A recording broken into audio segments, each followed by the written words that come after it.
मैं आप सभी को और सभी देशवासियों को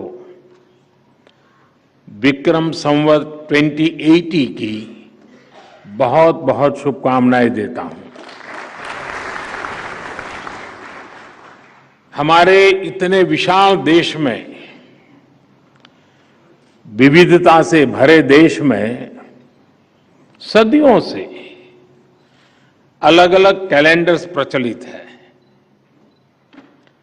कोल्लम काल का मलयालम कैलेंडर है, तमिल कैलेंडर है, जो सैकड़ों वर्षों से भारत को तिथि ज्ञान देते आ रहे हैं। विक्रम संवत भी 2080 वर्ष पहले से चल रहा है। ग्रेगोरियन कैलेंडर में अभी वर्ष 2023 चल रहा है, लेकिन विक्रम संवत उससे भी 57 वर्ष पहले का है।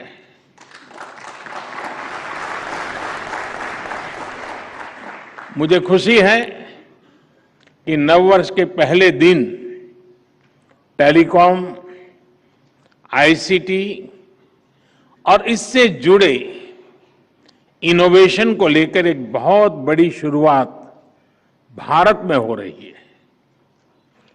आज यहां इंटरनेशनल टेलीकम्युनिकेशन यूनियन ITU के एरिया ऑफिस, और सिर्फ एरिया ऑफिस नहीं, एरिया ऑफिस और इनोवेशन सेंटर की स्थापना हुई है।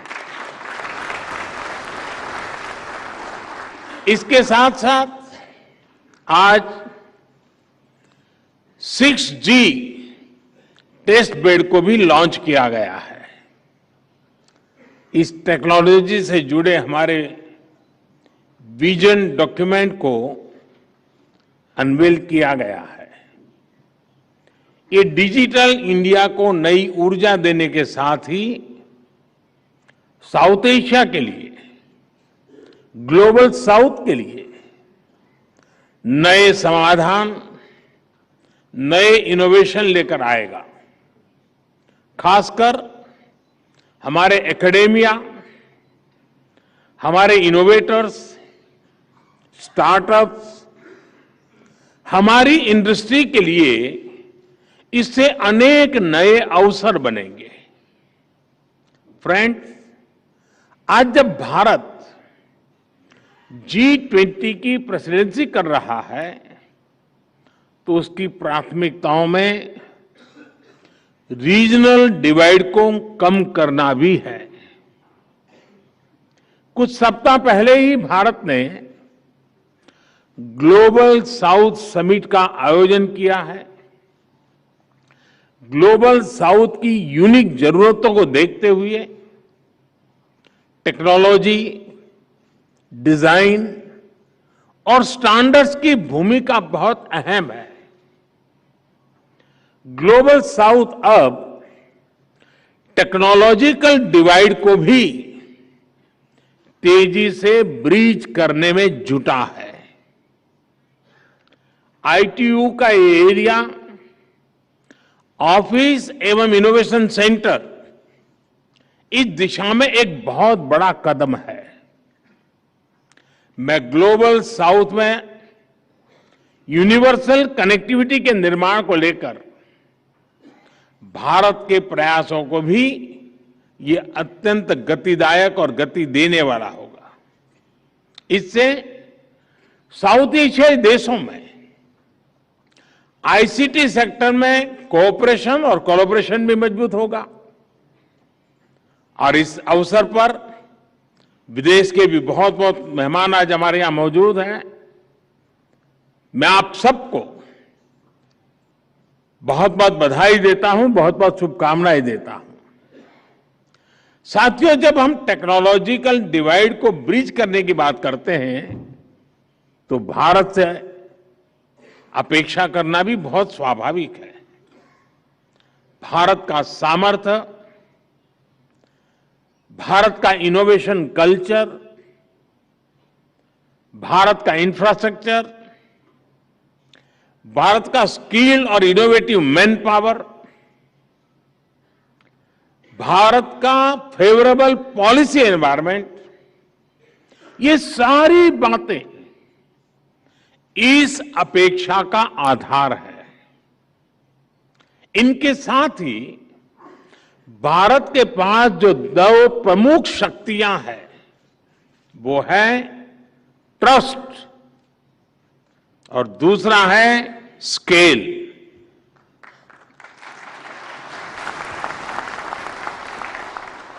बिना ट्रस्ट और बिना स्केल हम टेक्नोलॉजी को कोने कोने तक नहीं पहुंचा सकते।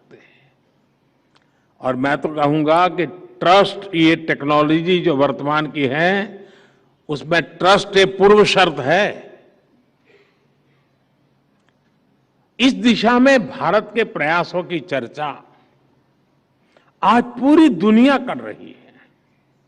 आज भारत 100 करोड़ मोबाइल फोन के साथ most connected democracy of the world है।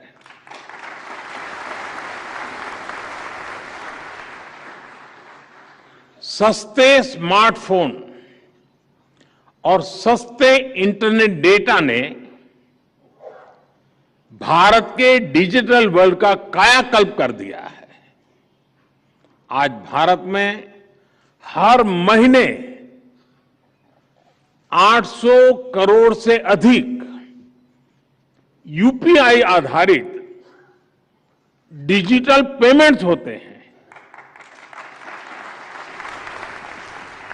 आज भारत में हर दिन 7 करोड़ ई ऑथेंटिफिकेशंस होते हैं।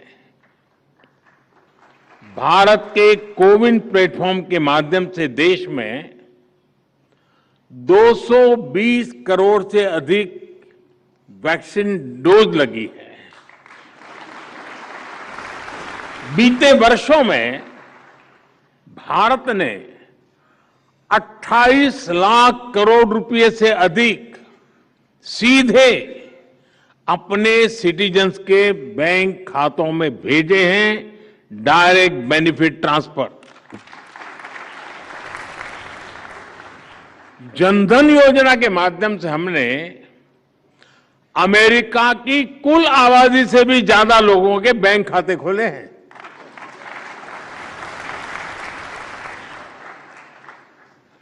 और उसके बाद यूनिक डिजिटल आइडेंटिटी यानी आधार के द्वारा उन्हें ऑथेंटिकेट किया और फिर 100 करोड़ से ज्यादा लोगों को मोबाइल के द्वारा कनेक्ट किया। जनधन, आधार, मोबाइल, जैम ट्रिनिटी की ये ताकत विश्व के लिए एक अध्ययन का विषय है। साथियों, भारत के लिए telecom technology mode of power नहीं है। भारत में टेक्नोलॉजी सिर्फ मोड ऑफ पावर नहीं है, बल्कि मिशन टू एम्पावर है।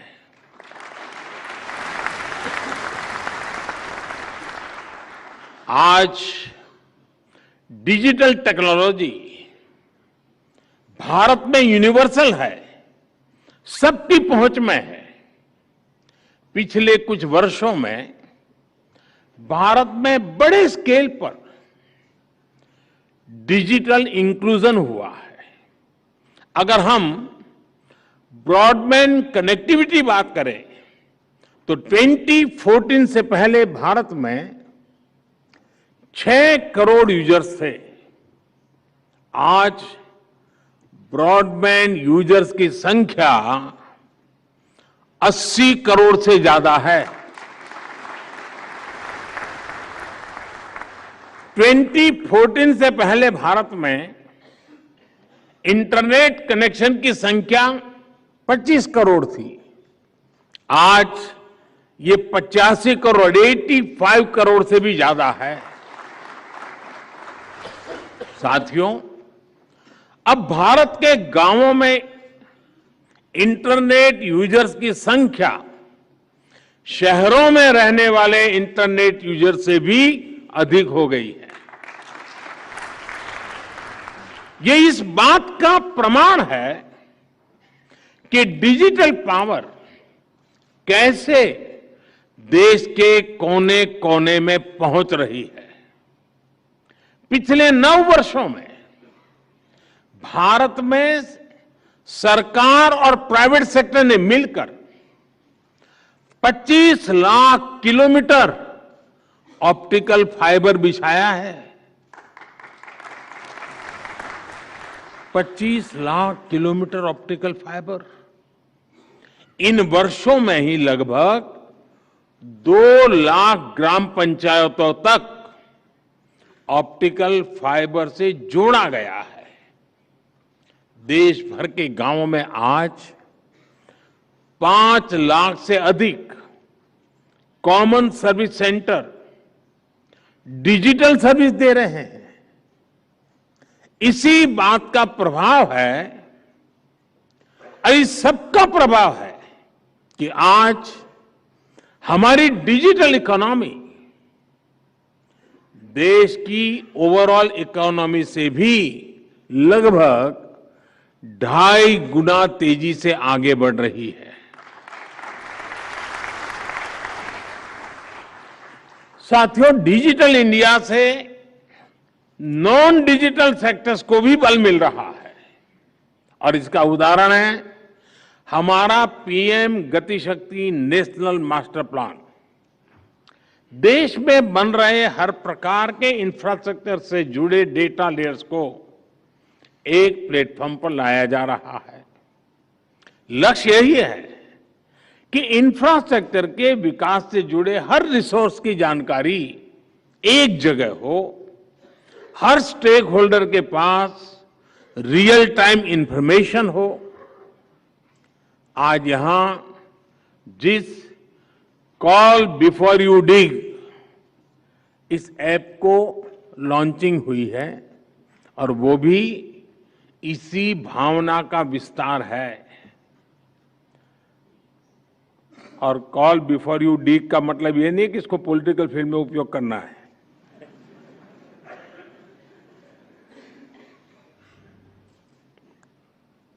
आप भी जानते हैं कि अलग अलग प्रोजेक्ट्स के लिए जो डिगिंग का काम होता है उससे अक्सर टेलीकॉम नेटवर्क को भी नुकसान उठाना पड़ता है।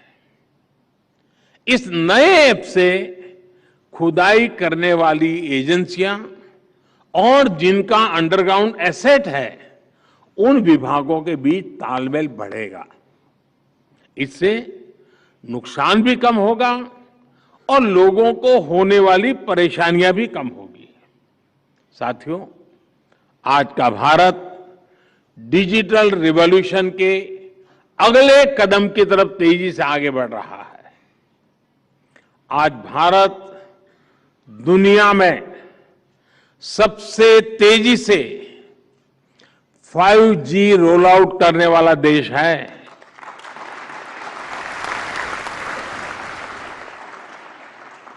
सिर्फ 120 दिन में 120 दिनों में ही 125 से अधिक शहरों में 5G रोल आउट हो चुका है।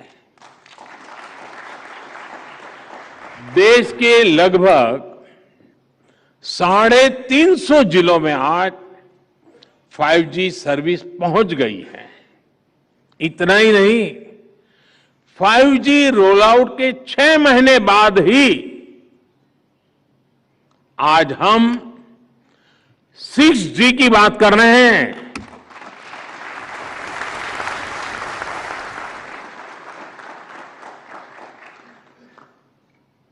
और ये भारत का कॉन्फिडेंस दिखाता है।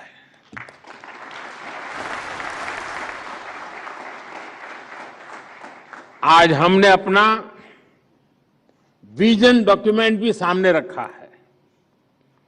ये अगले कुछ वर्षों में 6G रोल आउट करने का बड़ा आधार बनेगा।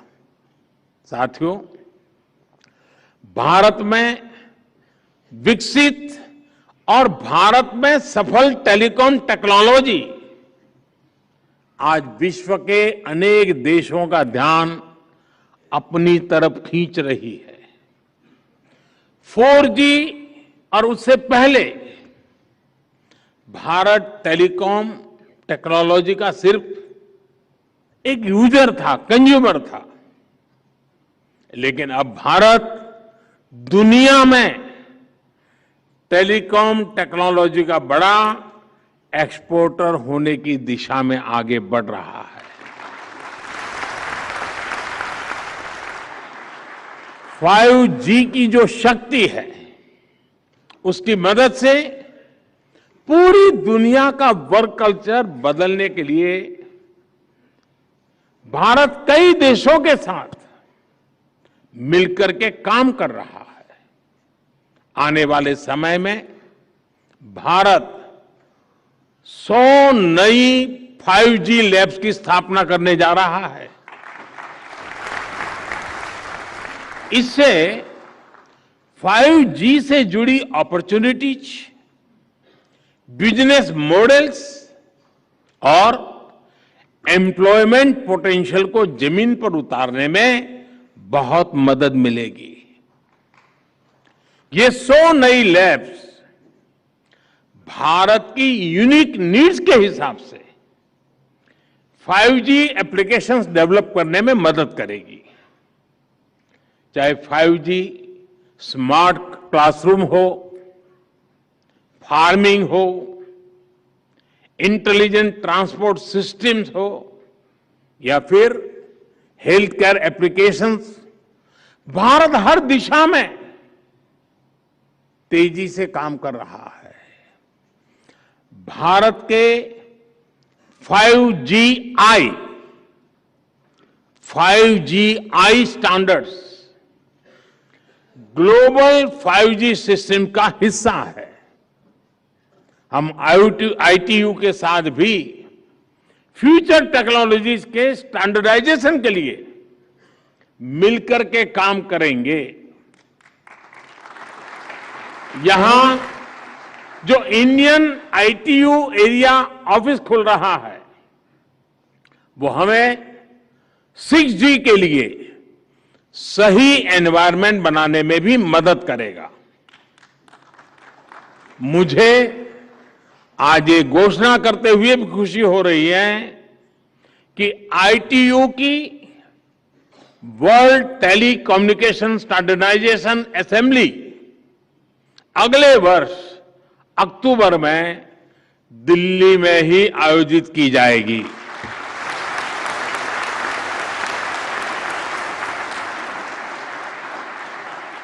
इसमें भी विश्व भर के प्रतिनिधि भारत आएंगे।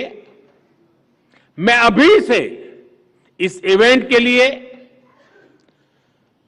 आप सबको शुभकामनाएं तो देता हूं, लेकिन मैं इस क्षेत्र के विद्वानों को चुनौती भी देता हूं कि हम अक्टूबर के पहले ऐसा कुछ करें जो दुनिया के गरीब से गरीब देशों को अधिक से अधिक काम आए।